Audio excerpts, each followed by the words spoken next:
The good old days. I still remember. Came out with myself and everybody started using the double shuffle, the Samley double shuffle. Wow. We played the first Ann Arbor Blues Festival of 1969. It was a good time. I still had a good time. We rode up in Otis's coupe Cadillac. We talked about everything. Eddie Shaw, Ernest Gatewood on bass, Otis, myself, and Billy. We didn't know if anybody was going to be there, but it was. And there were 10,000 people at the first Ann Arbor Blues Festival. I went back later to Howlin' Wolf. That was before 1969. Sure, I remember Mother Blues and Big John's. A few other places I've forgotten. I still remember them every once in a while I pop back. Billy and I played at Mother Blues because I was playing some of that stuff with the toothpick stuck in your mouth, and I was playing some of that stuff too. I didn't know what to call it, I just did it. Billy Prewitt was good with the instrument. Billy was a good white boy with a lot of good soul. A blues soul or whatever kind of soul, just plain soul. To be honest about it, as far as I know about him, he was. That's really true. It ain't something that's just been made up. Man, don't let nobody chuck you and try to tell you different. He had to be good. You know why? You ain't seen me with a white musician unless he could play. Tell me one that played with me, he was with me because he stood out standing tall. Hit a couple of licks on it to leave it alone. I know what they're doing right. Wow. Man, we've seen it all. Them was the good old days. Wow.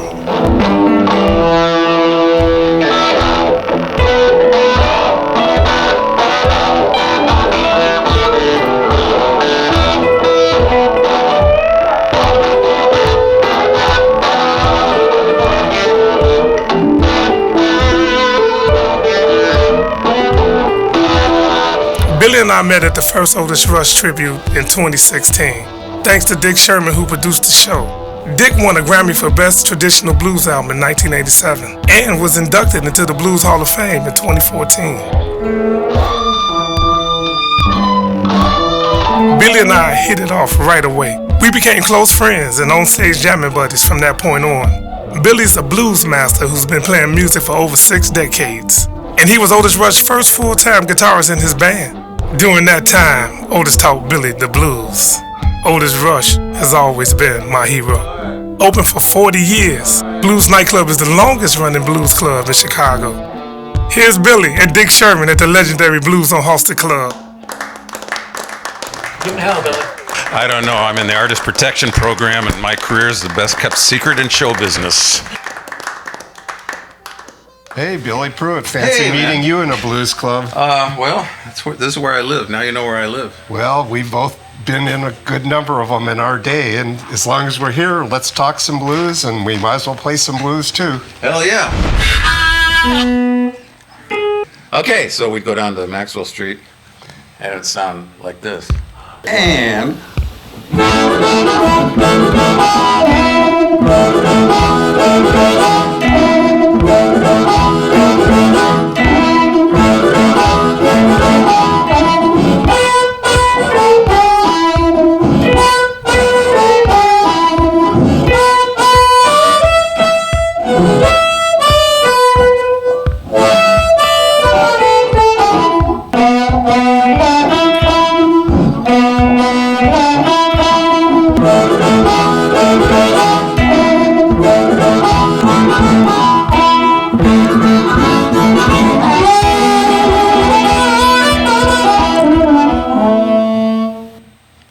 Come on, come on. What's one note between friends? Come on. If you're in the neighborhood, just stop There's in. only one. Okay. Yeah, it's been a while, right? A few years, or?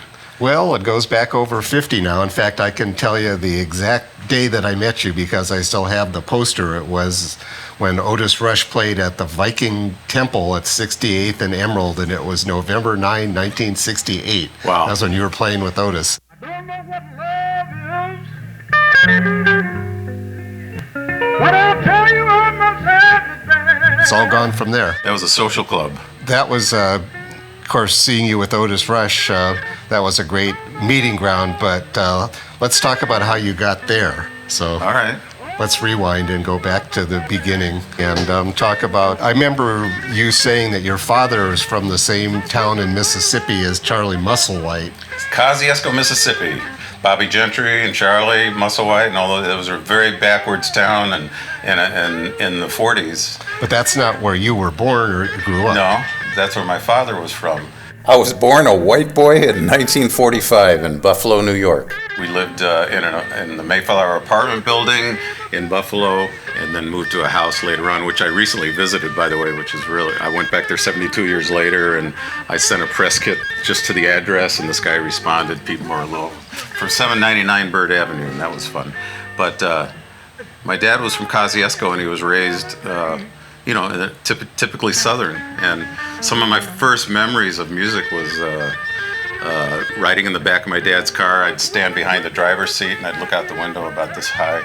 And one day he passed by it must have been a blues bar, and I was probably just 4 or 5 years old, and there was bending strings. It must have been a shuffle. I don't know what it was, but I knew I liked it because my parents. In 45, there was no television. Television didn't come in until 48, 49, 50. It wasn't even affordable till then. But all we had was a radio in Buffalo, and it was mostly like big band stuff. It was, it didn't interest me so much. And I heard that funky music, and I'll never forget it, when I was 4 or 5, and my dad was a day drinker, and he had a nice job and all that. He had a straight job, and he'd go for lunch, and sometimes I'd go to work with him, and he'd bring me in the bars, and that was in like 47, 48, 49. And, at that time, the kids could go into bars, and it was not a big deal. And I just remember coming in and seeing the blue neon and the orange neon, and I thought, man, that's another world. And I absorbed that feeling, and then I put that together with the funky music I heard coming from that bar that one day. And I realized how you could create moods just from feelings and music and, people hear with their eyes. Was there a part of your upbringing that led you to seek comfort or escape in blues? Yeah, later on, they sent me to Pokagon summer camp in Angola, Indiana. And we used to sit around the campfire and sing straight songs, folk songs and all. And some guy had a harmonica. I said, man, that's kind of a cool instrument. And so I got a harmonica, and I realized I could put that in my pocket, and it was my friend, and I could just take it wherever I wanted. And it eventually started opening doors that would allow me to make new friends for a lifetime.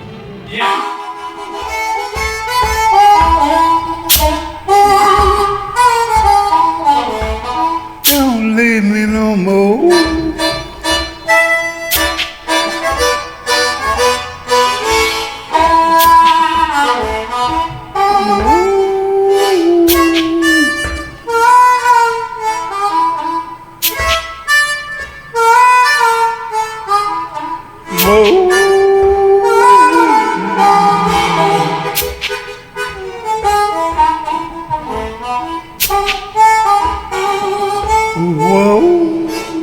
Something like it. And so that kind of gave me a little comfort, with the harmonica in my pocket all the time. Do you remember the first blues artist or blues band that you saw live and the circumstances? I remember it was Lonnie Mack, the first blues person that I ever saw live. If you could say Lonnie Mack was blues, because he had a tremolo and it was the first fast guitar I ever heard. I think it was Memphis. And I had just put a band together, and my buddy and I, we were both lead guitar players, and so I wanted to have I heard about guitar bands. So he knew a drummer, he knew a drummer, and we got this drummer, and then he knew another lead guitar player. So my first band was 3 lead guitars and a drummer. We played for like 4 or 5 months. We were house band at this place, and it left something to be desired, because it was 3 lead guitars and a drummer, and I knew it was missing something. And so one night I heard on the radio Lonnie Mac's playing a bar downtown. I was 16 years old, and I was the leader of the band because I had a car. The other guys were 15 years old, and so I had to go see Lonnie Mac. I heard it on the radio. I think it was Memphis, and so I went downtown, and of course, they wouldn't let me in the bar. The bouncer wouldn't let me in, but he let me stand on the sidewalk way away and look into the bar. I saw the lights again, reminding me of my dad's neon. I heard the sound. I said, "Wow, that's the sound I'm looking for. I don't know what that sound is." And it was just so full. I couldn't. And then I noticed one of the guys had 4 strings on his guitar, and I'd never heard that, And I said, "Jesus, I got to get this sound." So they took a break. They came out. I ignored Lonnie, and I talked to the bass player. And I said, "What's the 4 strings?" He goes, "Well, it's called a bass guitar." And I said, "Well, how do you get that sound?" He goes, "Well, you just pluck it." And it had so much bottom. So that was where I discovered bass guitar. So I was on my way now. And you had Lonnie Mac's Magnatone amp to mess with your head too.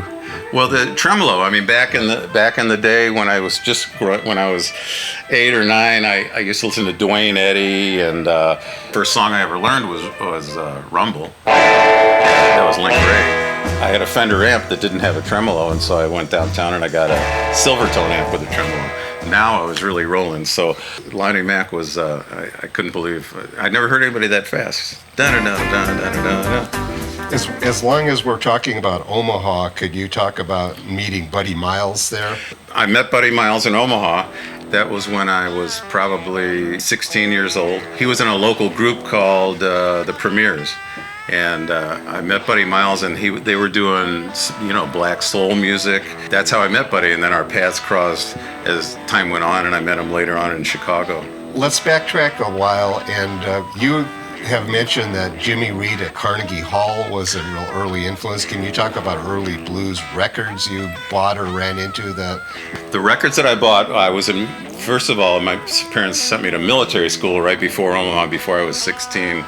I was like 14 and 15 in military school, and I found Ray Charles' live album with Tell the Truth. I couldn't believe the sound. And then one of the guys in the school, Paco Rivera, showed me La Bamba. I had a real good Gibson guitar, and so I had that album, and I started buying other albums. And then later on, when I moved to Omaha, I saw Jimmy Reed at Carnegie Hall, that album, the Double VJ, I guess, had Phil Upchurch on that, and Bo Diddley. I bought Bo Diddley as a gunslinger, and he had his motor scooter and all that on. And then Chuck Berry, of course. And that's when I started writing original songs, which was basically Johnny Be Good with different words, So we were an original band. Now, when you say we were an original band, what band was that? Well, that was called Bill and the Heideckers. My buddy Mike Lipman was my best friend, and we were outcasts in school. I went to Westside High School in Omaha, Nebraska, and that was my last year in high school, freshman year. After that, I quit. I quit high school and went to military school, and didn't, my parents never encouraged music, and I never learned to read, or, they said if you're going to play music for a living, you should definitely learn how to read, and I just didn't want to do that. So it was Bill and the Heideckers. We used to cruise through this place called Merrill's Heidecker on Dodge Avenue in Omaha, Nebraska, and that was when drive-in car hops were really happening. And I had a 54 Chevy, a black Chevy, and Mike Lipman and I were sitting in there, and one day we said, what are we going to call this band? And he goes, I don't know. And we looked around, Merrill's Heidecker, there you go. How about Bill and the Heideckers? And so Bill and the Heideckers it was. So I went to a sign painter, and at that time there was no laser, no stage lights, nothing. So I wanted some kind of sign in front. And so I found this place where you could buy these big band, where you put the sheet music, and there was 2 things. So I got 2 of those to put out in front of the bandstand. So I went to the sign painter, and who hated rock and roll. They were older guys, right? And I was 16, I was a punk, and I said, could you put Bill and the Heideckers, paint this on the thing, and I'll pay you. And he goes, sure. So they did this artsy, craftsy lettering of these, off. That was kind of modern at that time. And he made the the D looked like a P because it was all artsy craftsy, and I didn't notice it, So I'm playing Buster B's Danceville and for months, and people would come up to the bandstand and they'd look at the sign and they'd start laughing, and I'd go, yeah, we bad, that's right, we bad, and then I realized later on, Red Bill and the Hypeckers. So that was my first bad review in rock and roll and blues. Self-inflicted wound. Yeah. Speaking of our early band days, when and where and how did you run into Wayne Cochran? That was later on when, after Omaha, Nebraska, I joined the Air Force when I was 16 years old and 17 years old, and went to the Air Force in California, played all around, played at the Airmen's Club. A guy named Tom Giving was in the band, and he used to blow an alto and a tenor sax at the same time. And I'd never heard a guy blow two horns in harmony. It was just incredible. I played those gigs, and then after I got out of the Air Force, I just bounced around California for a while, and my parents just said, they didn't want me out there. They wanted to do anything but music. Doctor, lawyer, engine chief, anything at all, And so my parents talked me into, they said, why don't you come to Florida? They were kind of retired, living in West Palm Beach. So I went down, so I said, okay, I'll move to Florida. So I went down there, started a band called What's Left. Couldn't think of a name. We liked The Who. And I said, well, there's no more names left. What's left? So it became What's Left, and we did some newspaper articles and got a little publicity going with What's Left. At one point, we're doing some original music and some Beatles, and I ended up in a Beatle band at the end of this little phase. Some originals, Chuck Berry and all that stuff, but I heavily got into James Brown. I said, man, I thought James Brown was just the coolest dude ever. The Tammy Show came out. Pretty fantastic movie. Unbelievable, right. So I heavily got into James Brown, so I got a James Brown wig and a James Brown cape, and I used to do all this footwork, and I couldn't sing, so I played harmonica. I'd go down on my knees, they'd put the cape on me and carry me off stage, and I thought it was a good act. I was imitating him, but little did I know I'd be working at the barn with Wayne Cochran, another James Brown imitator, and eventually we got a job at the barn on the Miami Causeway. We'd come off stage, it was one continuous set, they'd play their last song and we'd come up and imitating James Brown along with Wayne Cochran, I love James Brown. I'd go to the drive-in movie by myself. There was no video, there was no videotapes or anything or YouTube that you could watch, and so I had to study this guy and see what he was doing. And I remember one night I was at the drive-in movie watching James Brown. He came out on one foot, and I said, man, that is the coolest thing I've ever seen. And everybody at the drive-in started honking their horns and turning their lights on and off, and I thought, oh man, everybody's into it, everybody likes it. And then the picture went out, and they went to the next reel, and I said, what? I came here for James. So I went to the projection booth, and I talked to the guy, and I said, hey, I came to see James Brown, why'd you turn it off? And he goes, everybody hated it, that's why they were honking their horns. And it made me so sad. And so that was one of my first encounters with black and white in the 60s in America. And I started seeing how things work, and that also brought me to the blues. 1969 was the year I was honored in a Sun-Times magazine article featuring the top Chicago blues bands. The title of the article was Black, White, and the Blues. I was the white, the guy that title was referring to. Being honored with so many great black musicians back then reminds me of a life-changing experience I had at the age of 4 riding in my dad's car. My father intentionally swerved toward a black policeman directing traffic, forcing him to jump out of the way.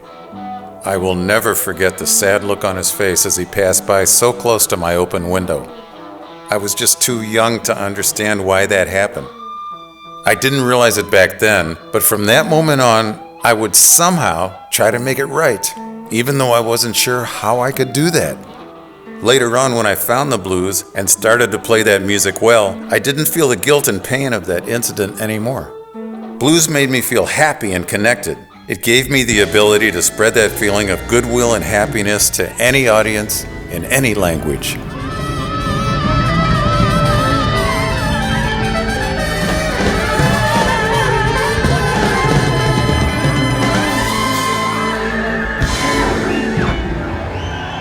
Thanks, everybody. Good night. Goodbye till next year.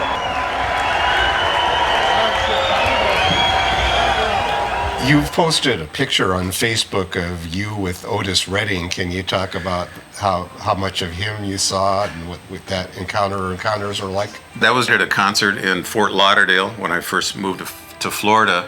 And I had a little apartment. It was basically across the street from where Otis was playing, and he was still pretty big. I decided to, I wanted to see Otis Redding, so I walked across the street, and it was an auditorium that held probably 400 or 500 people, and it was raining that night. It was a terrible night, and so there were only like 20 people in the audience that ended up coming out. And he had like a huge band, 12, 13-piece horn section and everything. I thought, well, I'm going to meet Otis, and so I just stood by the backstage door, and he pulled up in a Volkswagen Beetle. He just walked in, and I said, Otis, I'm Billy Prewitt, I'm a guitar player. And he goes, okay, and he called me Slick. I had all the hair and everything. And so I just hung around him all that night, and I followed him around, and he put on a great show for like 20 people. It was unbelievable. The band was barely outnumbered. Can you talk about the first time you saw Bobby Bland and the circumstances involved, not all music? The first time I saw Bobby Bland, that was one of the albums that I bought when I was in the Air Force. Here's the Man, Bobby Bland. He had 36, 22, 36, I believe. Turn On Your Love Light. Love Light. I couldn't believe it. Right, all that stuff. Yeah. Wayne Bennett was a guitar player on there who we would cross paths later on in Chicago again.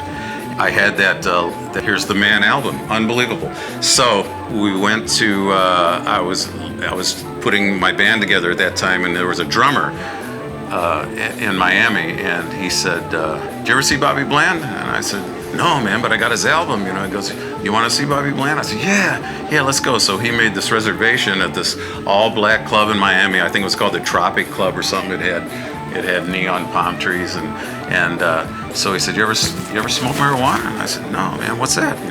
And at that time I was, I had a few beers in the Air Force, but he started rolling doobies, and that was when marijuana was heroin. It was a really, it was like Reefer Madness, in the movies. He gave me some hits, I said, whoa, this is, man, I've never felt like this. And so we were both really loaded, and we went down to the Tropic Club in Miami. It was kind of a small club, but he had the big horn band and Wayne Bennett and everything. And I remember there was a balcony, and he came walking all around the balcony. He came down and did Love Light and all the songs, and we were sitting there right there at the front table, the only white folks in the club. And it just totally blew my mind. I was a young kid on marijuana. That was my first encounter with Bobby Bland. What led you to New York?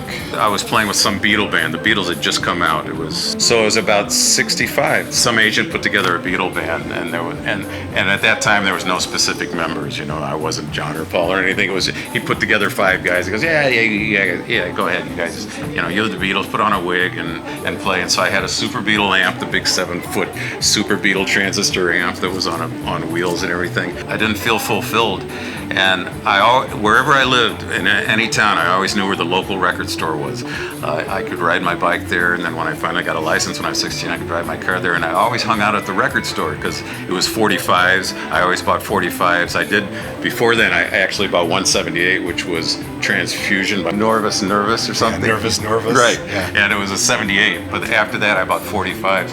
And so I always knew where the local record store was. So when I'd, be feeling down and, longing for the blues and all that, I'd go down to the record store, and I was going through the same bins, the same, Rolling Stones, Dave Clark 5. They're okay, Jerry and the Pacemakers. So I looked over in the corner, and there was in the dark little corner, there was just a little rack, and it said Blues. It had a little handwritten sign, Blues. I said, oh, that's interesting. So I went over there, and I started looking at the Blues. I said, wow, look at some of these guys. Red Fox was in there. I said, I don't know, he doesn't belong in here. And I came across Paul Butterfield Blues Band. I said, what? Wow, that looks cool. And I turned it over and said, he's from Chicago, and he recorded this album. It was the first Butterfield Blues Band, born in Chicago. He'd been playing. He recorded that album in New York, but he was from Chicago. And so, I didn't think much of it, so I bought a couple albums, and I brought it home, and I put it on. And from the moment I heard Born in Chicago, I couldn't believe that harp sound. I said, man, that's it. This is what I want to do. It's amazing how many lives that album changed. Yeah. It changed mine. It made me be convinced that that's what I want to do the rest of my life. It really hooked me in the blues like I had when I was a little kid, 5 years old. I kind of got the blues tingling. But when I heard Paul, it was like a pit bull bit my ankle and wouldn't let go. I said, man, that sound, and I didn't know what the sound was because I'd heard Jimmy Reed, that was a squeaky first position harp, but I'd never heard an electric harp like that, how, but I didn't know what it was, but I knew that I had to do that. So I quit the Beatle band, I put my Super Beatle amp in I had a Volkswagen at that time with a sunroof. It didn't fit in the car, so the amp stuck out the sunroof, and I said, I'm gonna move to New York, I'm gonna get a job, I'm gonna meet some blues guys, I'm gonna figure out how he makes that sound. And on the album, it said, he recorded this in New York. And I said, well, I better stop by New York first. Maybe there's a gig there. I can find a blues band there or something, or maybe I can even meet Paul, And so I drove to New York before I came to Chicago. And in New York, I went in the Albert Hotel, which is where, coincidentally, Paul Butterfield had been staying, and all the musicians were there because it was like $20 a night. It was really a cheap hotel, and the bathroom was at the end of the hall. I used to wander down to the huge spooky basement of the Albert Hotel where bands used to rehearse that looked like catacombs or something, and there was a new band rehearsing down there that I'd never heard of called the Lovin' Spoonfuls. And I moved to New York. They stole my guitar out of the car when I went in to register, and then I parked the car. I thought you could park in New York, and then you had to park 10 blocks away. Then they stole my car. So there I was in New York. I didn't have I didn't have a guitar, didn't have my car, but I was still determined to see Paul. As it turned out, he had been playing at Cafe A Go-Go in the basement of Greenwich Village, 151 Bleecker Street. And it was the basement of this place, and it was called Cafe A Go-Go. And there was a theater above there that was a big, like a movie theater. And during that time, I saw Mothers of Invention, and they had a guitar player named Lowell George, who we would cross paths later on. But Paul came out, and they had 10 Vocal Master columns all around. It was a small club, little Cafe A Go-Go. He came out, he did was I went, sold. I'm gonna learn how to do that, and all these Vocal Master PA columns were around, and it was just vibrating my chest. I said, I couldn't believe the sound,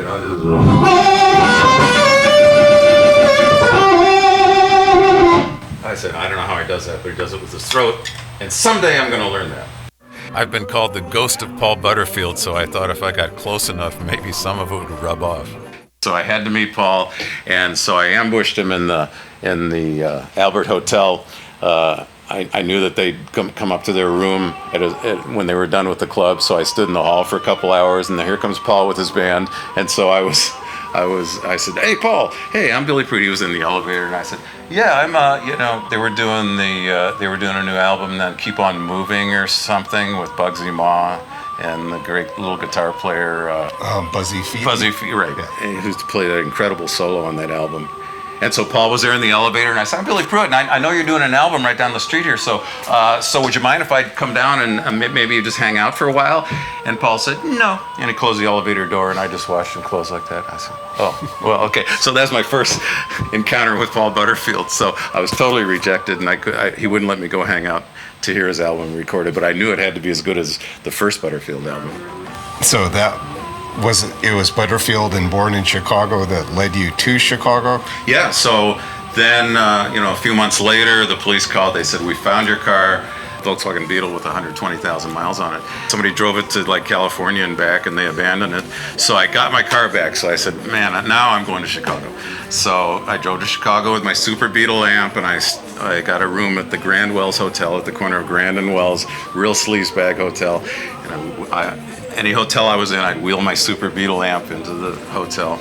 And so I read on the album that it said Paul had been playing at Big John's for quite some time, and he was discovered. And so I said, I'm going to Big John. So the Grand Wells Hotel was real close to Old Town, and I thought I'm gonna go walk down, and I'm gonna see Big John's. And And just for geographical clarity, Big John's was also on Wells, just north of North Avenue. Right, 100 something. It was on the corner, I think, of North and Wells, and when I got there, it had already been torn down. It was a parking lot, but I'm walking down Wells Street, from the Grand Wells Hotel. It was about a 5 or 10 block walk, and I'm playing my harmonica, walking down the street, and some Vice guys drove in, and they grabbed me, and they said, "Where's your dope?" And I said, "What?" I said, "You're puffing dope, right? You're huffing it."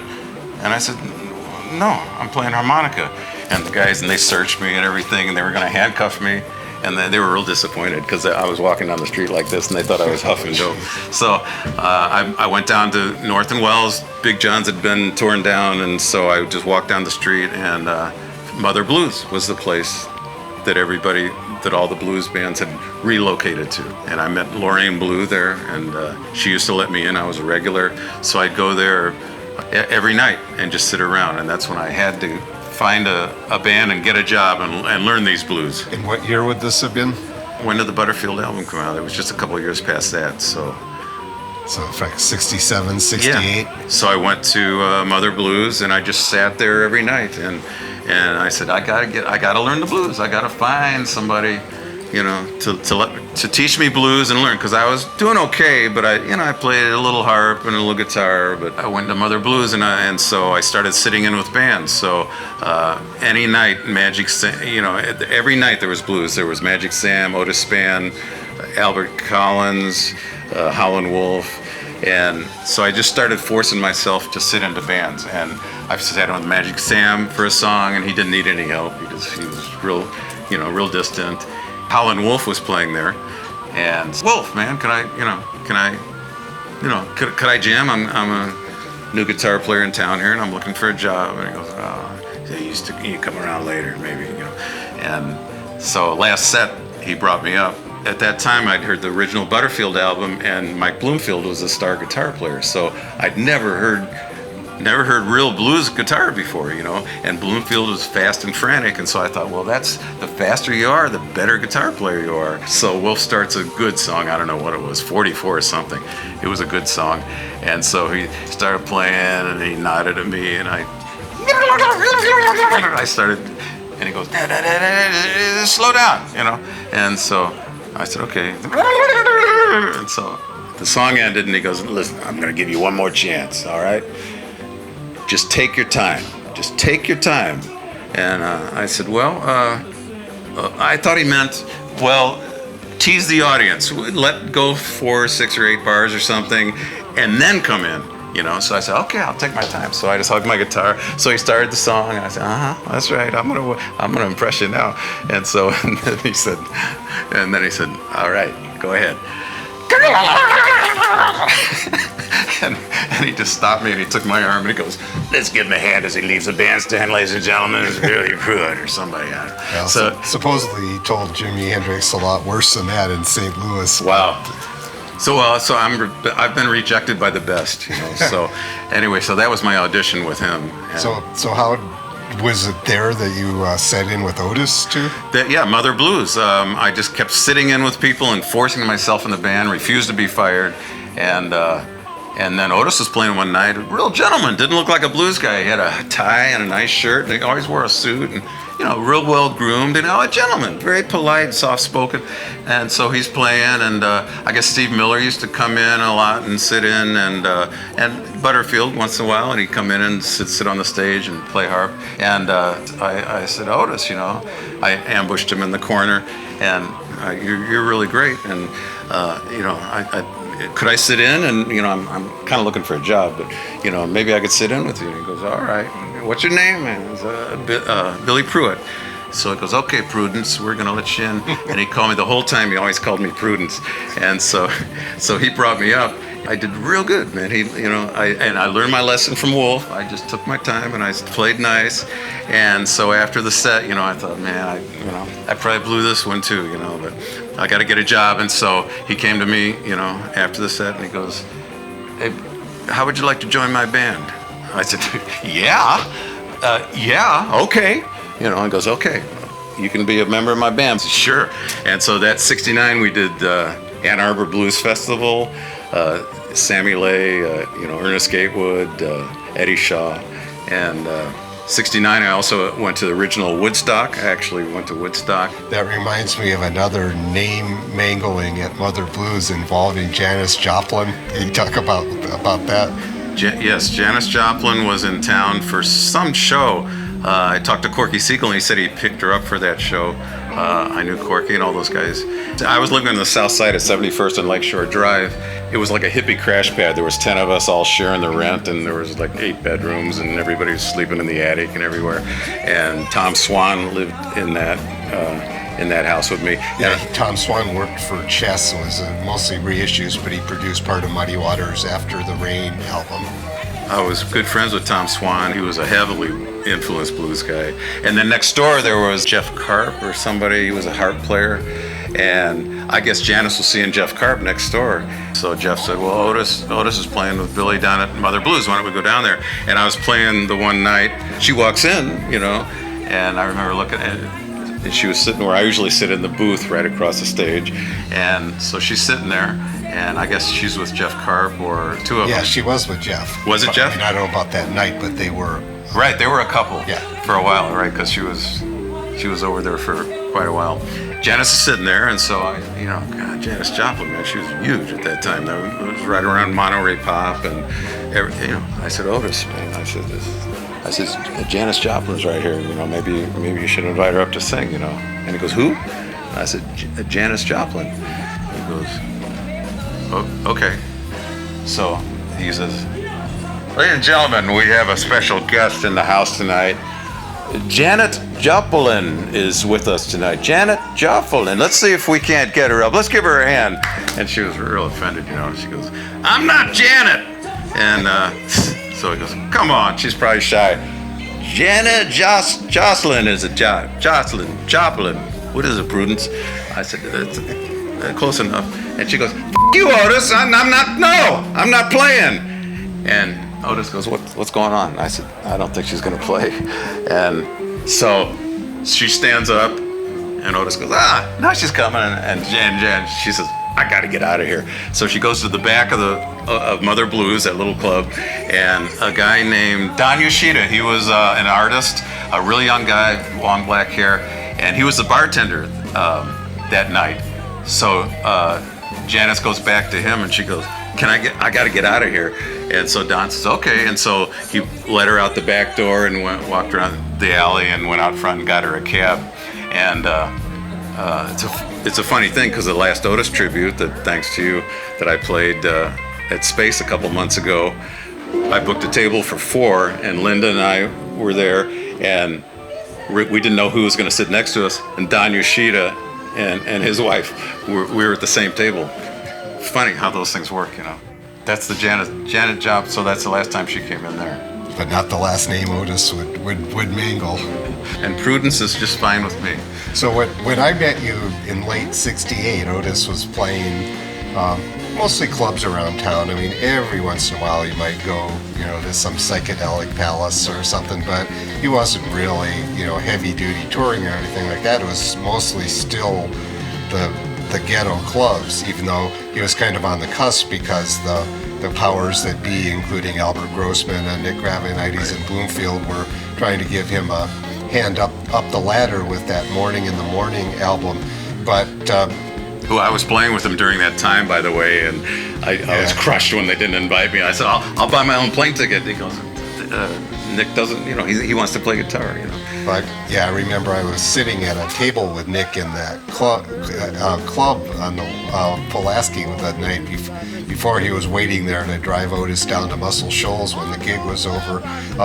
So that the first time I met you was at that social club set at the Viking Temple, which was a pretty interesting evening. They had the shake dancer and all the trimmings. But the first club where I would see you every Friday night was the L&A club at 1422 South Pulaski. Later on, it was called the Majestic. Okay. And I just want that definitely was a pretty wild place. Although here we are both talking about it. And by the way, I should probably interject here that we're talking about Otis Rush, who gave many great performances on the stage where we're sitting right now reminiscing about him, along with all the other great people that have played here over the last 40 years. I had my wedding reception in here. Played with Magic Slim.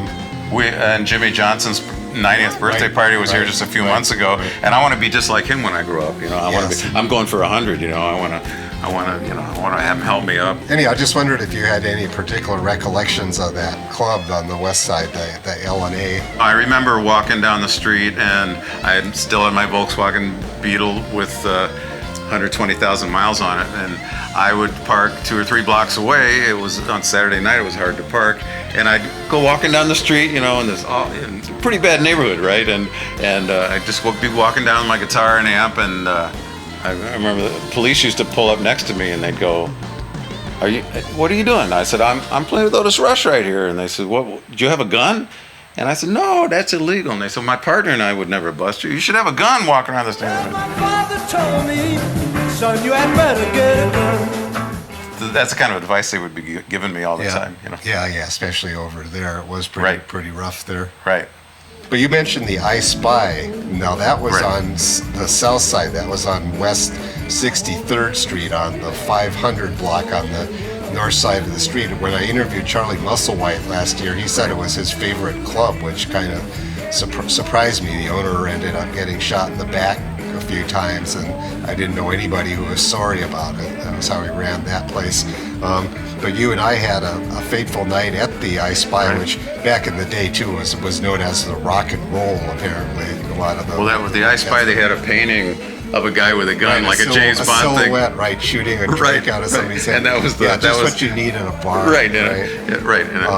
That was where we got the thrill of witnessing the owner of the I Spy not only shoot Otis's new used Coupe de Ville that he had bought with his advance for doing Morning in the Morning. Right. The owner shot his car in the fender. But you mentioned harmonica player Jeff Karp. Right. He was playing with Sam Lay at the time, and Sam was drumming with Otis that night, and his band was alternating sets. And when the owner ran out on the street shooting after a guy who I'll let you describe in a minute, and shot Otis's car. Can you talk about how that incident unfolded? Well, you were there, right? You were. Yeah, I was one of 6 guys sitting in a booth, all trying to be the first guy under the table, and none of us could move. Right, you got wedged in, and nobody could move. You had a better vantage point than that. So. And I was on the other side of the stage with Otis, and then all I knew is we started playing, and I heard pop, pop, pop, pop, pop, pop, pop, and I saw Otis dive under the table on the other side of the club, and you were stuck underneath, and boom, boom, boom, and kept hearing these shots, and so I got under the table with Otis, and here he was, a gentleman with a white shirt and a tie on, and his chin was like on the floor, and every time, boom, boom, he'd jump, and there I was, laying on my chest right next to him, and he goes, well, Prudence, you wanted to learn about the blues, didn't you? Boom, boom, boom, boom. I said, damn, and we survived, right? We're survivors. After the gig, we used to go to Harold's Fried Chicken. I think there was one on 63rd, and that was at 2 or 3 in the morning, and I never had any fear. I always felt, if I was with Otis, that people would protect me, and it worked, But you don't get old by being stupid, so I don't know. Can you talk about, there was a night playing with Otis when you said the bass player Ernie Gatewood came to your rescue? Oh, that was at Mother Blues. It was always hard to park on Wells Avenue, on Wells Street. So I used to park, I'd find a place 3 or 4 blocks away and then walk down the street with my guitar. These 3 little kids they were just punks looking to steal anything, and they were only 12, 13 years old, but very strong and dangerous. So I'm walking down the street with my guitar. I used to carry my guitar like this, because one time in Greenwich Village, I saw Wes Montgomery carry his guitar like that. And I thought that was the coolest thing in the world, so I used to hug it and carry it like that. Plus, I guess it was functional, you could hold on to it. So these kids just started circling me, and they were real unorganized, and they were going, get his wallet, no, get his keys, get his guitar, man, get it. And this one kid had a little ball-peen hammer, and so they break his knees, man, boom, and they started swinging, and I was jumping around, and Ernest was looking for a place to park too, and he got out. He had a big motorcycle chain with hardened steel, and he got out of his car with this huge chain, and he just started walking toward the kids, man, and they split everywhere. And I go, thank you, Ernest, man, and he saved me that night. So I still had my guitar, my 335. Can you talk about Freddie King coming into the I Spy and borrowing your pick? Yeah, that was the I Spy Lounge. I'm playing one night with Otis, and it was a little stage about this size. Otis was playing, and walks Freddie King, right? I said, man, because I always listen to Freddie King, I guess military school and from there on out. Yeah, and Freddie played the I Spy a lot. Supposedly he was one of the few guys who didn't have trouble getting paid by the owner, because Freddie was pretty pretty beefy and ready to go.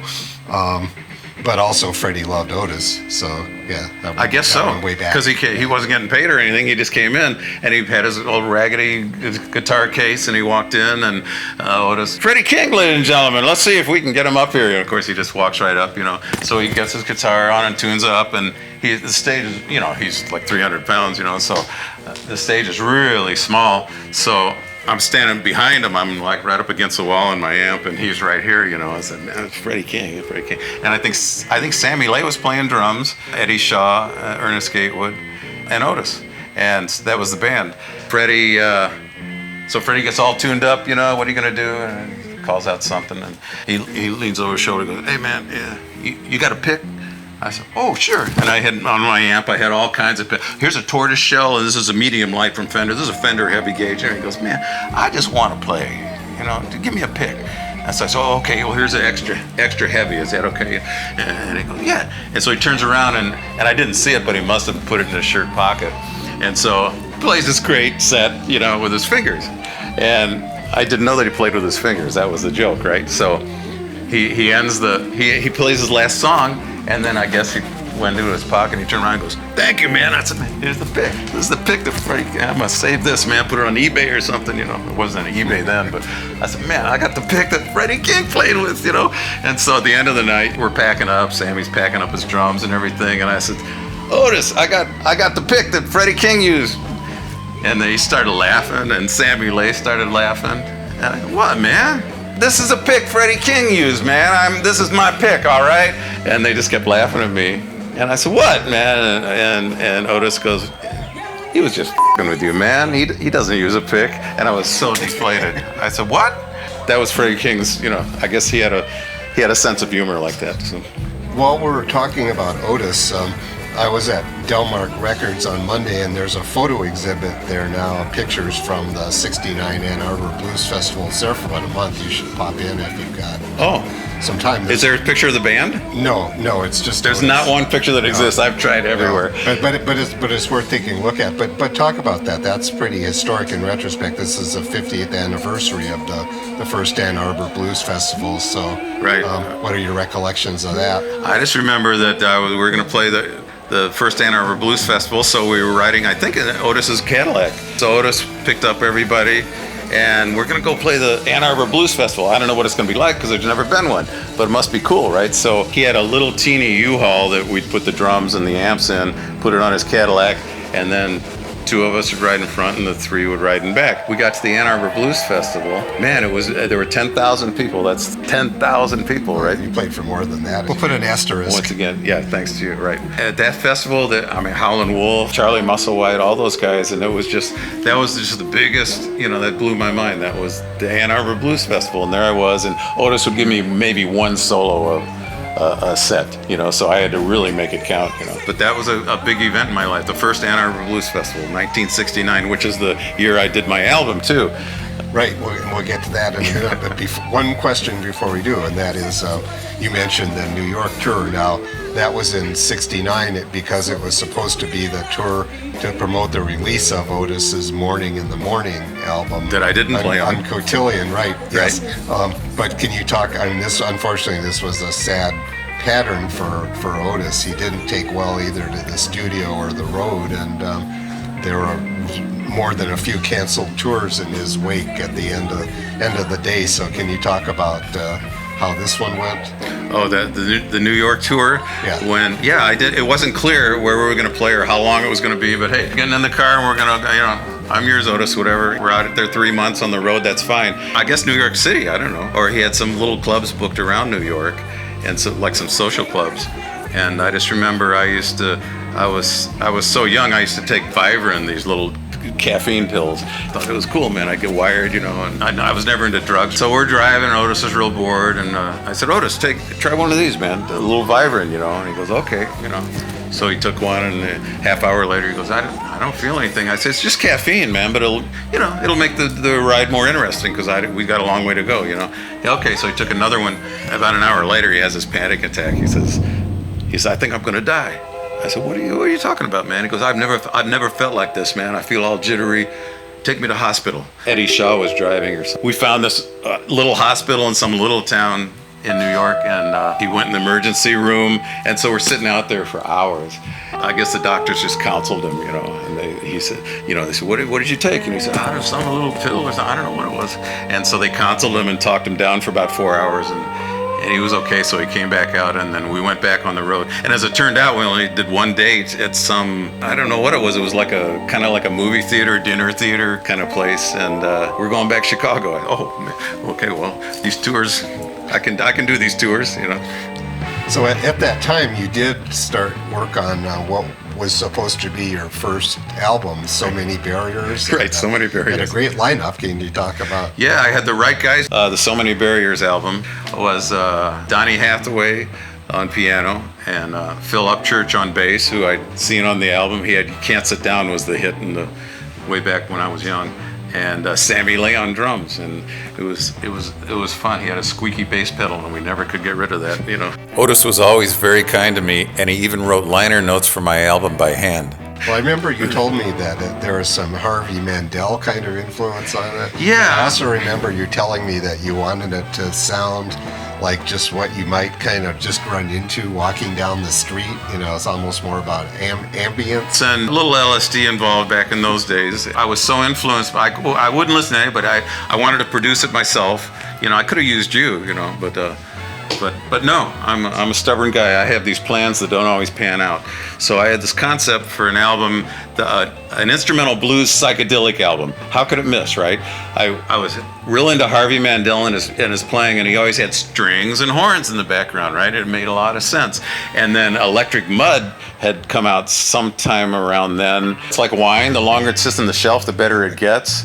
And so maybe, so I'm probably going to have to die till somebody will dig it out again. But if you'd have helped me produce it, it would have been much better. It was 8-track then. It was Scully 8-track, and that was it. That was it. That was the maximum tracks you could get at that time in '69. Strings, and you've heard it. What's some of the recordings that you played on earlier in your career that people might have heard?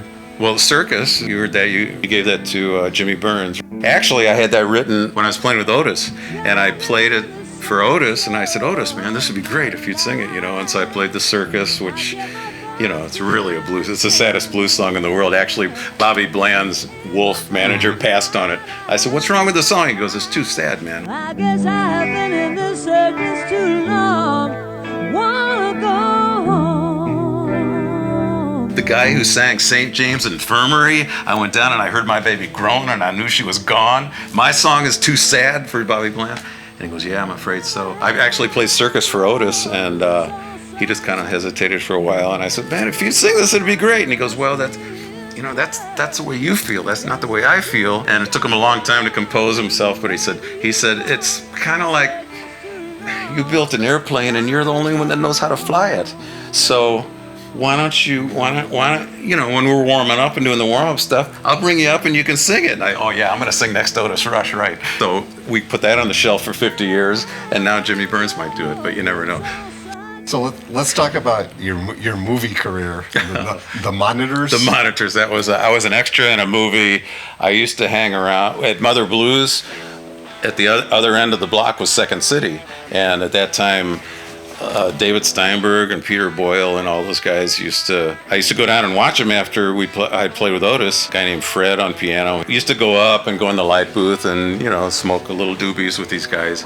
And so I was hanging around, and Bernie Salins, very good, thank you. Bernie Salins he asked me if I wanted to be in a movie, and I said, oh, hell yeah. I'm playing Otis Rush. I went to Woodstock, man. I've been on an Otis tour. Oh, yeah, man, I love show business, man. This is working out for me. So I was an extra for about a month on The Monitors, and I had The Monitors is a science sci-fi. It's on YouTube if you want to go look at it, but it was all these little guys that walked around in a hat, but that was my movie experience, so that was... I'd play with Otis till 3 a.m, and then they'd on call. It was like 5 a.m. You had to go to makeup and all that stuff, and so I liked all that stuff. You go into makeup and they put Kleenex in here, and then you'd walk. If you're on location, you'd walk around. People, well, he's in the movie. Can I have your autograph? Yeah, sure. All right. That's right. We bet. Uh-huh. So before we leave the Aquarian age, you mentioned Woodstock. What's your memories of that since you were there? That was right around the Albert Hotel in the Paul Butterfield, meeting him and all that. It was I wanted to go, and it had rained all 3 days on and off, and drove up with my then girlfriend. Drove up Saturday night to hear, I can't remember. Oh, Paul Butterfield was playing, I think. A bunch of other people, and then Hendrix was scheduled to play real late that night.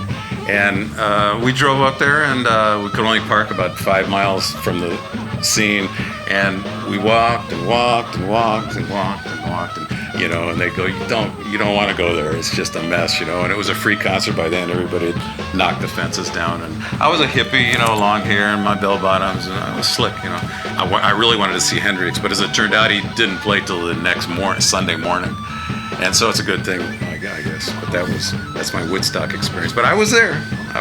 So what led you away from Otis? What led me away from Otis was I played with him for years, just the bad neighborhoods, and I had no idea how big Otis was. When I went to Mother Blues and auditioned for him and sat in with him, I had no idea. I thought Wolf and Otis and Magic Sam, I thought these guys were just a good local band. I had no idea they were already legends in Europe. They had already been recording for 10 years in Europe and Sweden. They were already legends. I had no idea, which helped me ultimately because I wasn't starstruck. He was just the leader of a good local band. I said, well, I got to join one of these local bands. I still didn't realize the magnitude of the writing and all the genius of it all and the legend of it all. So playing with Otis, I really want to play more solos because I get 1 or 2 solos a set. But I was really getting into rock and roll, and the spandex and high heel shoes and stuff. I said that'd be really cool to play loud, to have a stack of Marshalls instead of my little 410 Fender Bassman amp. So I thought, well, I'll start a band. I'll start Horace Monster. I'll put some guys together. And can you explain Horace Monster? Yeah, it doesn't make any sense, right? Both the name and I know what the concept of the band was. I must say, too, by the way, when I left Otis, Bob Levis called me. He actually called. This was before cell phones or anything, and we lived in a hippie crash pad, so you had to call the house, and there's Bill there, I'll go up and see you. And anyway, he got a hold of me, and he goes, Bill, I really want this gig, man, Otis Rush gig, but I don't want to step on your toes. And if you want the gig, just tell me, and I won't go after it. And I said, no, I'm just gonna start a rock band, and that's fine, man. And what a gentleman. I've never had anybody ask for my blessing. He said, can I take the gig? And he played with him to the very end. And we still see each other. We're still in touch. So Horace Monster. So this was before Monsters of Men and Monsters of Rock and the great monster Mike Welsh. So I wanted to play rock and roll, so I knew this guitar player, and so what are we going to call the band?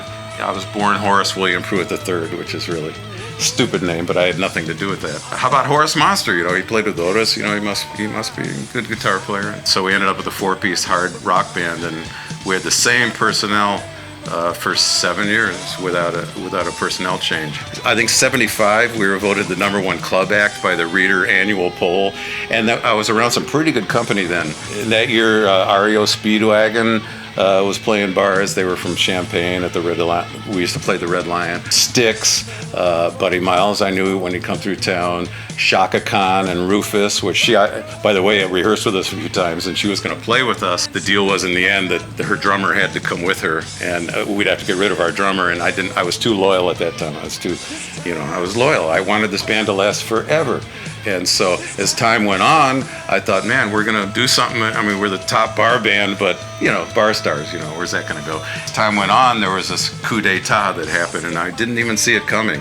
I was living in a truck then. For some reason, I don't know, they wanted to take over the band. So they said, hey, Bill, we're writing all these songs, and you do all the work, you collect the money, you talk, the club owners. Why don't we get a manager, and then we'll have more time to write and be a band, and we're brothers, man, we're going to travel, we're going to be together forever. And I said, oh, okay, sure. And I suspected nothing.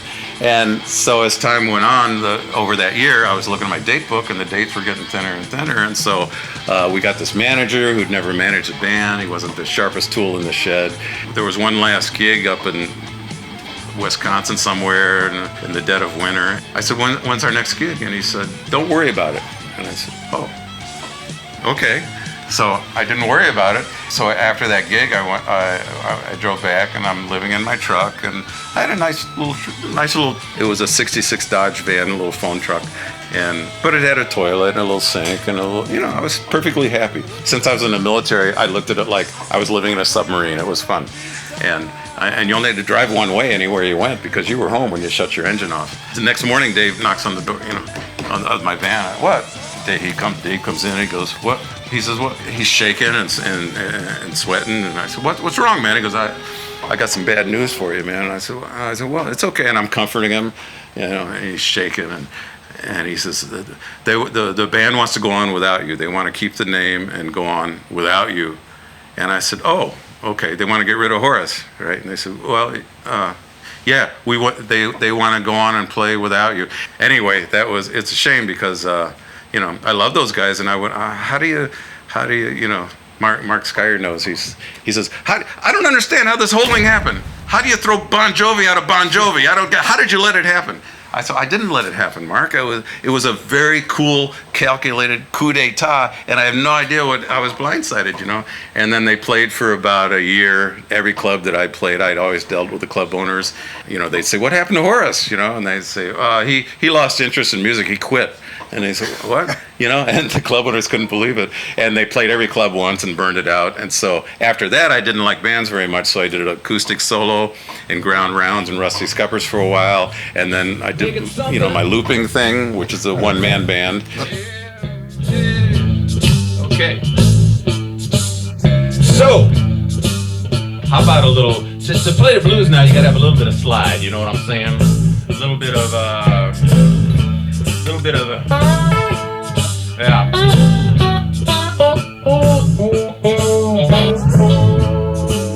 Mississippi, Fred McDowell, all those guys from way down the Mississippi Delta.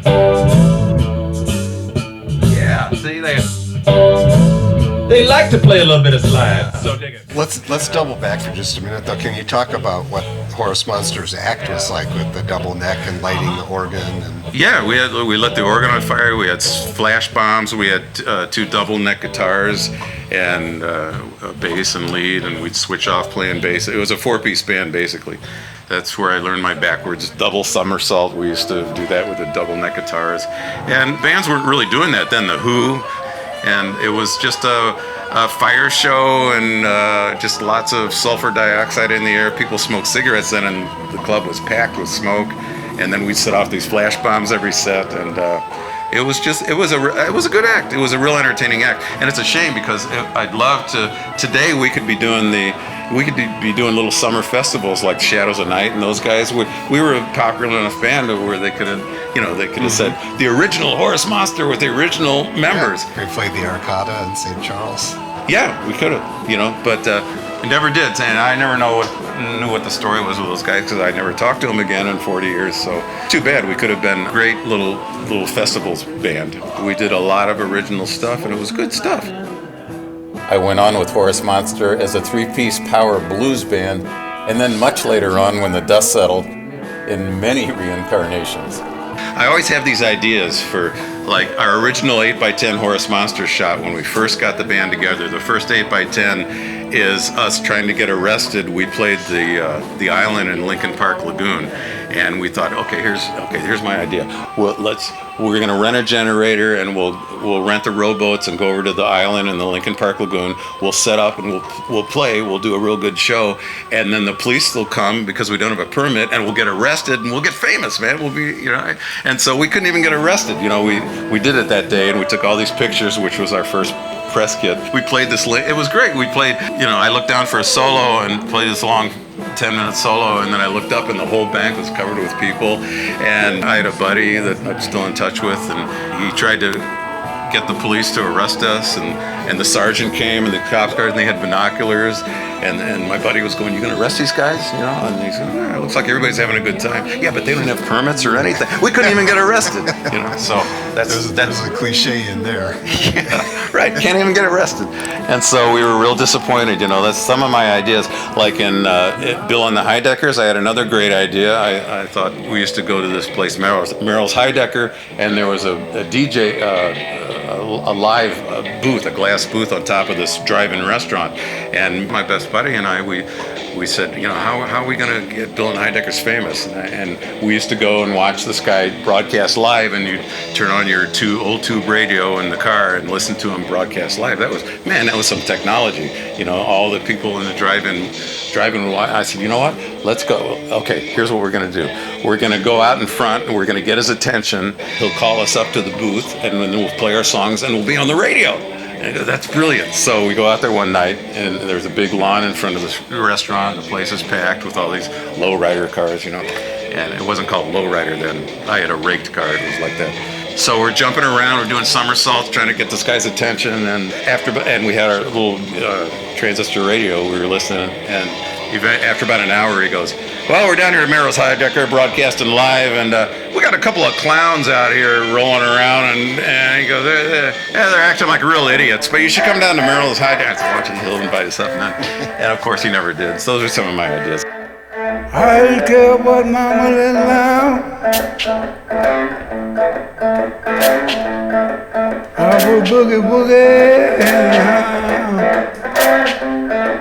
I was walking down Hastings Street.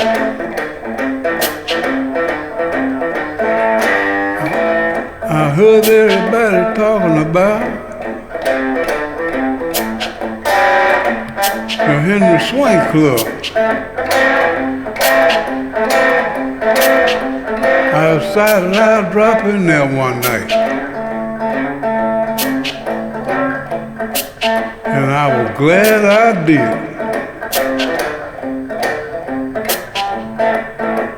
And I got there. I said, yes, people.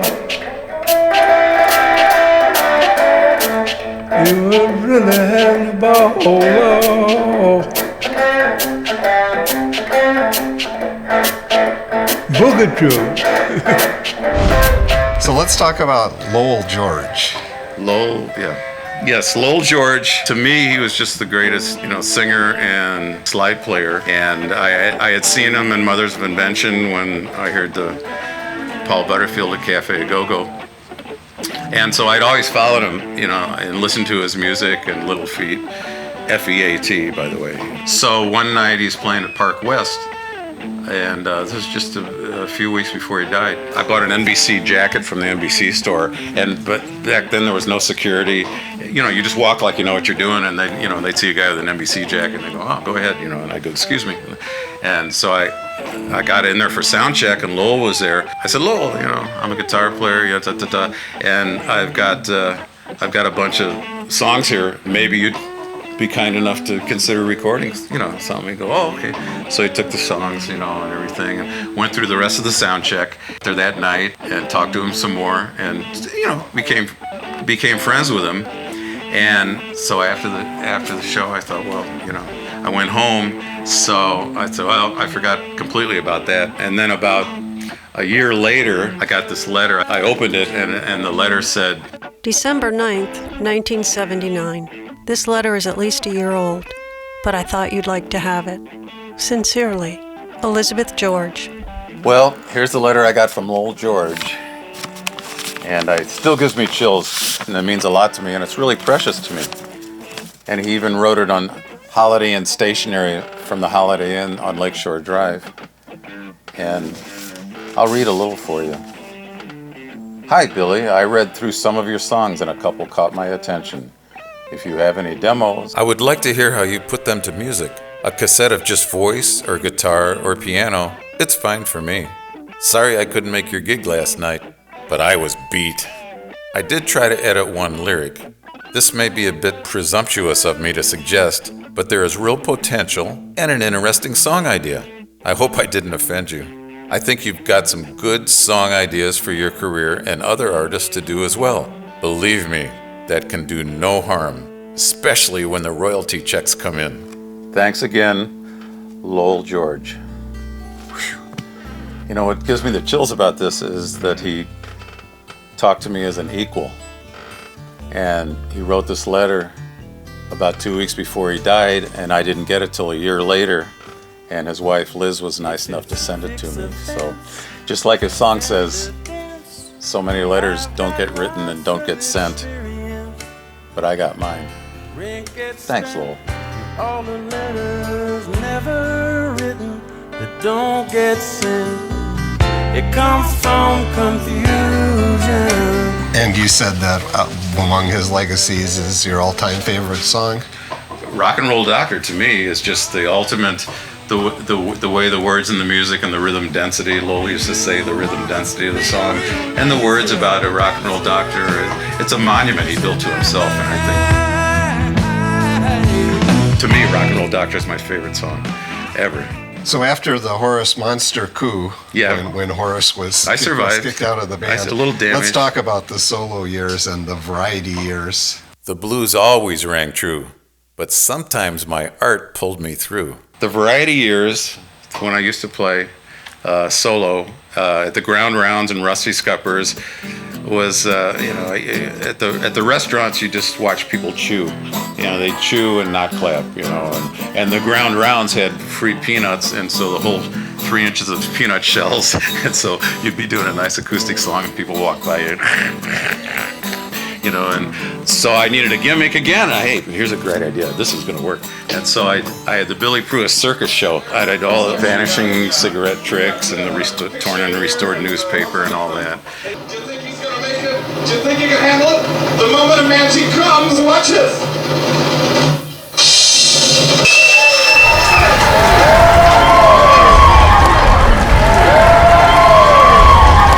I thought that was kind of clever, but then doing tricks in front of drunk adults doesn't work because they don't take it well. You vanish something and they go, "Listen, buddy, where the hell did the cigarette go?" And I go, "Well, and they want to kick my ass, and so that didn't pan out too well. But I did magic tricks as part of the thing, and then as a solo act also, I wanted to play lead guitar and harmonicas because that's what I do. And when you're playing acoustic guitar, you can't play solo.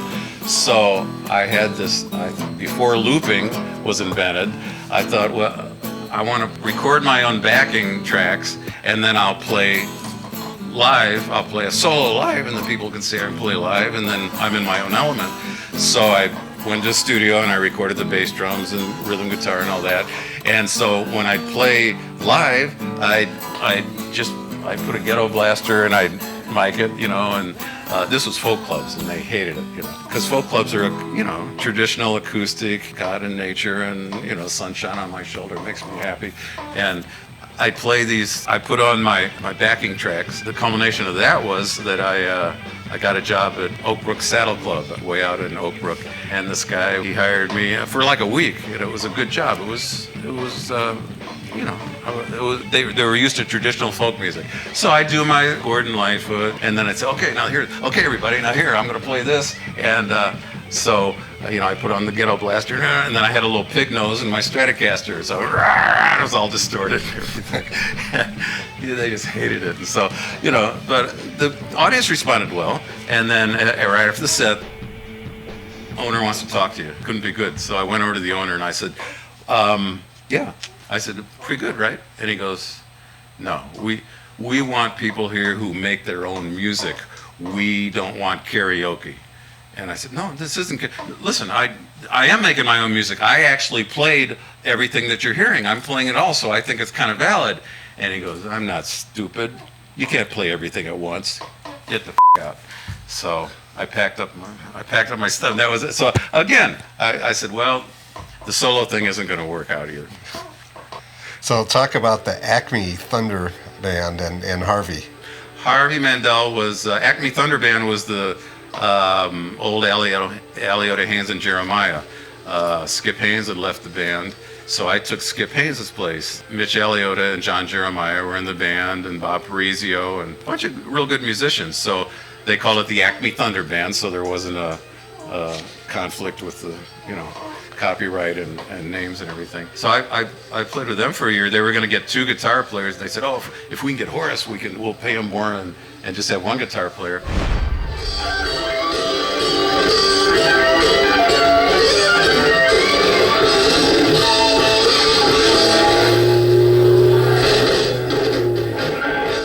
I played with them for a long time, and We got along real well, and we did a lot of original stuff. In fact, they were all it was 100% original. But the club owners liked him because they had a name, John Jeremiah and Mitch Aliotta, and then Ted Aliotta played in the band too. So when I left the band, Harvey Mandel took my place. They had recorded a lot of songs that I wrote with Ted Aliotta. Oh, and be careful on you're squeaking a lot on your. Okay, thank you. Yeah, we can just say it's my stomach. Yeah, because I'm with a legend. I'll give you a Pepto-Bismol talk. Yeah. So what years did you play with the Acme Thunder Band? I played with Acme Thunder from about 86 to maybe 89. Does that sound correct? Is it the right time frame? Well, close enough for posterity. And what's one note between friends? Really? Talk about the Grease Lightning Nostalgia Band. Well, I thought, let's see. We've done it all, but I want to play summer festivals since I won't have that opportunity with Horace Monster ever again. So John Orzel from Creative Sounds, he says, well, you guys put together, if you can put together a nostalgia band, I can book you because there's a lot of older act, New Colony Six and Ronnie Rice, all these guys, I can book you. So we put together the Greased Lightning Band, which was taken from a song John Travolta in, what's the movie? Saturday Night.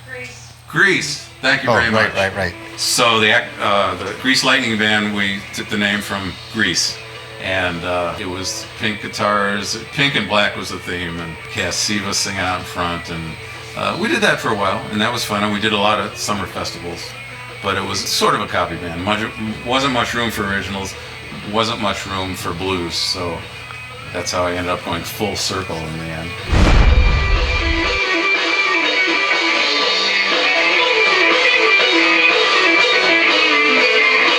And then what led you off the music scene and when? What led me off the music scene was I've been playing so long. I've been playing 6 decades, but I had carpal tunnel in my thumb here, a lot of pain, and it was hard to play. And so I thought, well, maybe my playing days are over. So I hung up my rock and roll shoes, and I just sat down and watched TV for years. Thanks to you, the Otis Rush tribute, the first one, came along. Yeah, and before that, I didn't hear you play, but I ran into you when Charlie Musselwhite played at the College of DuPage, and we were both talking to him after the show. Yeah, that was the first time I'd seen you, probably since Horace Monster days, I think. Right. But yeah, then 2016, I was putting the Otis Rush tribute together at Grant Park for the Chicago Blues Festival, and I really had no idea what you were up to or anything like that, but I think Raul Hardman posted something about being on it, and you commented on his post, and when I saw your name, I can't remember exactly how it went from there, but I remember, I thought, well, yeah, hey, if you're still around, I mean, you were one of the first guys that taught me which end was up when I didn't know my posterior from a hole in the ground back in the day. So you were one of the first guys around here who was nice to me, saw that I had an interest. You gave me some advice when I made my first live tape of Otis over on Pulaski there. So anyhow, I mean, I was pleased that it had worked out, and there were a few people I didn't realize at the time how long it had been since they played. Sam Burton, the drummer, told me he hadn't played for 5 years, and of course now too many people are gone already from a show that was June of 2016. Eddie Clearwater, Mike Ledbetter, Eddie Shaw, yeah, and Otis, of course. Shake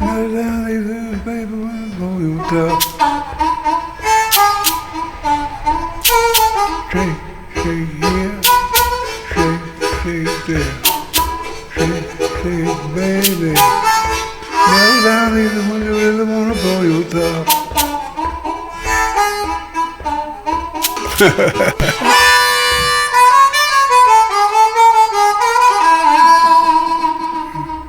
That's them good old days with me, man.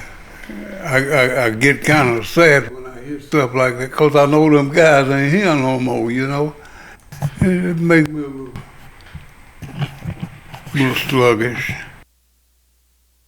I was, I saw the Otis Rush tribute, and I thought, geez, I was his first permanent member. So I kept calling the city, and the girls would go, Richard Shurman is taking care of that, and I rang a bell. I said, well, tell Richard, Billy Prewitt is available. Let me check my schedule. Yeah, I can do it. And they kept saying, well, we gave him the message, and no response. It was so hard to reach you. And so finally you sent me an email. I saw Richard Shurman. I said, here's the Dear John letter, because they said we got 20 guitar players already, and we don't need any more. And then you sent me that nice email that it said, you certainly deserve to play, and And that was, I appreciate that so much. And you got me back into, so you rekindled my whole spirit of wanting to play the blues again. And when I did that tribute, now I met all the young blood that's coming up, all the, Mike Wheeler. All right, I got a friend that's going to come up here and blow some harp with us. How about I turn it up with the great Billy Prewitt?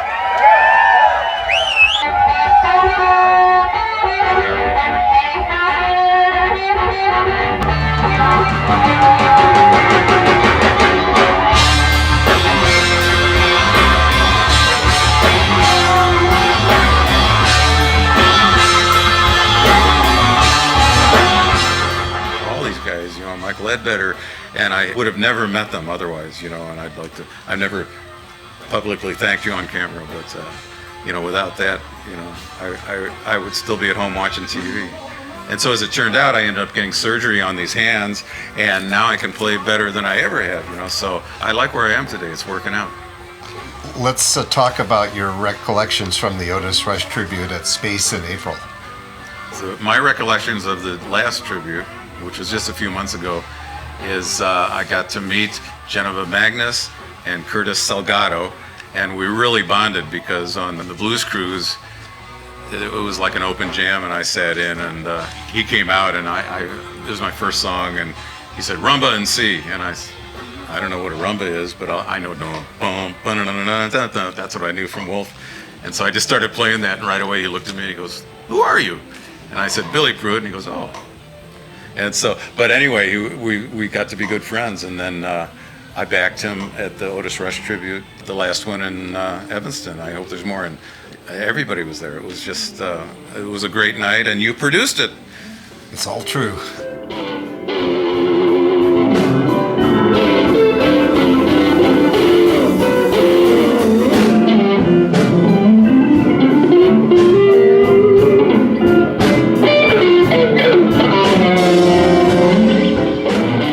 So what are your passions in life now at this point?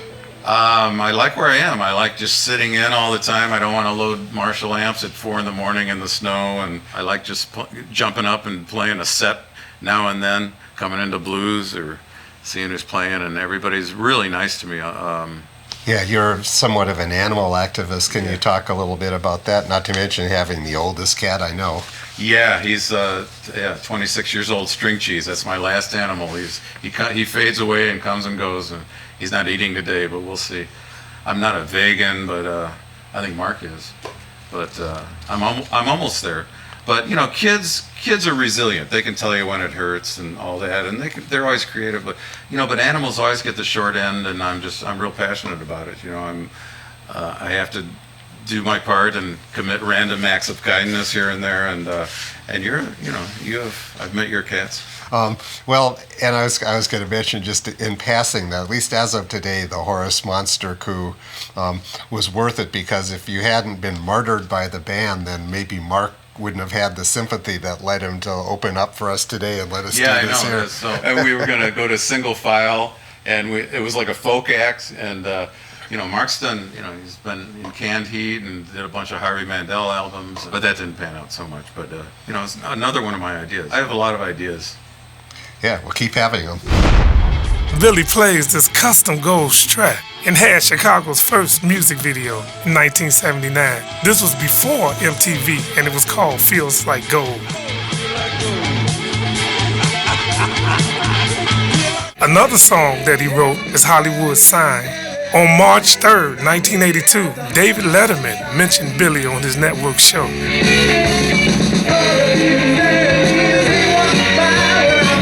And later that year, Billy played a new event at Navy Pier called Chicago Fest.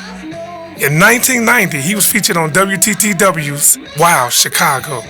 Bill Prewitt is a wild Chicago success story. A man who followed his bliss right into Lake Michigan. Michigan at 70 miles an hour.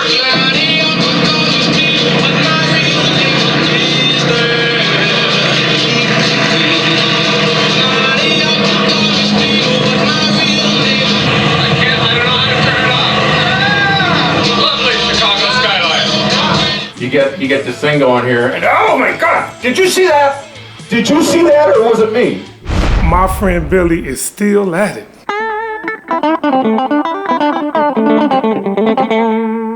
He's still playing and living the blues. How do you want to be remembered? With a smile, I guess. You know, as a guy that had a pretty good little run. Because you can't stay at the party forever. And I'm going for 100. You know, I think the oldest blues guy is actually probably Jimmy Johnson, or who did we say, Mark? Somebody else was. Henry Gray is how old? 94. Wow. See, so if I could pull 100 off and be the old blues guy, that would make my day. But if I don't make it, then we still got this, and I think we should do this in another 51 years. Sounds good. I'm down. Does that sound good? Are you? Oh, yeah. Okay. Now don't start backpedaling on me when the time comes, okay? No whining. You sure? You're up for it? I'm down. Good? Are you? Oh, yeah.